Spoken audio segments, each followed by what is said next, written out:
இன்னைக்கு ராத்திரி ஒரு ஸ்பெஷலான விஷயம் இருக்குதுங்க. இன்னைக்கு புதன்கிழமைங்களா, புதன்கிழமை ராத்திரி என்ன சாப்பாடுன்னு பார்க்கலாம் வாங்க.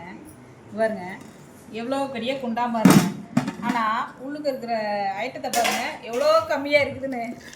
எங்கள் வீட்டில் இருக்கிற ஒரு 2 குட்டி பசங்க இது சாப்பிடும்னு சொன்னாங்கன்ட்டு வாங்கிட்டு வந்து கிளறணுங்க. மேகி பார்த்தீங்கன்னா இதெல்லாம் அடிக்கடியில் நாங்கள் செய்கிறது இல்லைங்க. 6 மாதத்துக்கு மேலே தான் இருக்கும் செஞ்சு. ஆனால் இப்போது இன்றைக்கி தான் செஞ்சுருக்குறேங்க கேட்டதுனால விரும்பி. மேகிங்க. அடுத்து பார்த்தீங்கன்னா பாருங்க ஆஃப் ஆயில் எப்படி 3 இது ஒன்றா போட்டு கொடுத்துருக்கோம் பாருங்கள். ஆஃப் ஆயில்.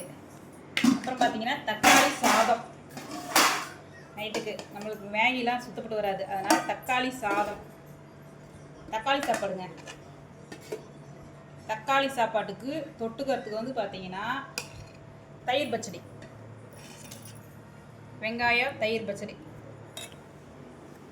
இன்னைக்கு ராத்திரி எங்கள் வீட்டு சாப்பாடு எப்படி இருக்குன்னு சொல்லுங்கள். விரும்புகிறத சாப்பிடுங்க, ஹெல்த்தியாக சாப்பிடுங்க. வாங்க, ஷேர் பண்ணுங்கள், சப்ஸ்கிரைப் பண்ணுங்கள், லைக் பண்ணுங்கள். வாங்க எல்லோரும் எங்கள் வீட்டுக்கு சந்தோஷமாக சாப்பிடலாம். பாய்ங்க.